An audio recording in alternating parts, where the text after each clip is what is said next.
హల్లెలూయా. ఇది నా వాక్యము 14వ తారీఖు 3వ నెల 2026వ సంవత్సరం.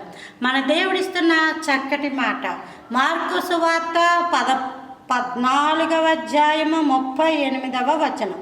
మీరు శోధనలో ప్రవేశించకుండానట్లు మెలకువగా నుండి ప్రార్థన చేయుడి. మెలకువగా ఉండి ప్రార్థన చేయడం అంటే రాత్రులు ఇంకా పడుకోకుండా అలా ఉండిపోవడమా అంటే కాదు. మనిషికి నిద్ర చాలా అవసరం. బైబిల్ గ్రంథంలో 127వ కీర్తనలో ఉంది, తన ప్రియులు నిద్రించుచుండగా ఆయన వారికి ఇచ్చుచున్నాడు అని ఉంది. కాబట్టి ఈ నిద్ర అనేది 2 రకాలు. ఒకటి మరీ మత్తుగా నిద్ర మత్తు గల ఆత్మ అని బైబిల్లో రాయబడి ఉంది. ఇంకా వాళ్ళు ఎల్లకాలం పడుకుంటానే ఉంటారు. త్వరగా పడుకుంటారు, లేటుగా లేస్తారు, మధ్యాహ్నం పడుకుంటారు, భోజనానికి ముందు పడుకుంటారు, భోజనం అయ్యాక పడుకుంటారు. నిద్ర మత్తు గల ఆత్మ. అంత మాత్రమే కదా, వాళ్ళకి ఏం చెప్పినా అర్థం కాదు.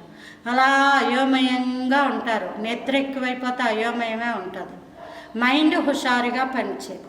కాబట్టి ఇక్కడ ఏమంటున్నాడంటే దేవుడు, శోధనలో ప్రవేశించకూడదు అంటే మెలకు అంటే నిద్ర మత్తు గల ఆత్మ ఉండకూడదు. దేవుడి వాక్యము నీకు చెబుతా ఉన్నప్పుడు ఆ వాక్యము వింటే నీలోంచి యాక్షన్ రావాలి.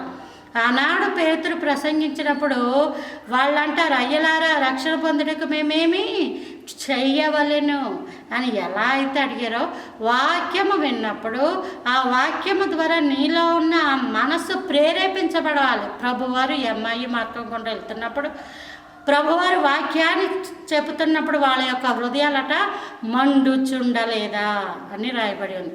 శోధనలో ప్రవేశించకుండానట్లు మెలకువ కలిగి ప్రార్థన చేయడం అన్నది రహస్య ప్రార్థన. రహస్యాలు దేవుడు నీకు చెప్పే ప్రార్థన. నీ జీవితంలో ఏం జరగబోతుందో దేవుడు నీకు చెప్తా ఉన్నప్పుడు నువ్వేం చేయాలి అంటే వాటి గురించి ప్రార్థన చేయాలి. పలానాది ఇస్తాను, నీ జీవితం ఇలా ఉంటుందంటే వాటి గురించి అలాగా ప్రార్థనలు చేస్తూ ఉంటాం. ఇదిగో శ్రమ రాబోతుంది, ఇదిగో శోధకుడు రాబోతున్నాడు, ఇదిగో ఫలానాది నీ జీవితంలోకి జరగబోతుంది అన్నప్పుడు మనం ఏం చేయాలి? దేవుని యొక్క సన్నిధిలో కూర్చొని ప్రార్థించి, ప్రభు ఈ శోధన తప్పించు, ఈ శ్రమ తప్పించు, ఈ ఇబ్బంది తప్పించని ప్రార్థించినప్పుడు దేవుడు ఆ శోధన కాలంలో తన రెక్కల చాటును భద్రపరుస్తాడు.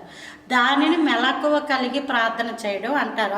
అటువంటి ప్రార్థనలు అందరికీ అనుగ్రహించబడును కాక. Praise the lord. ఆమేన్.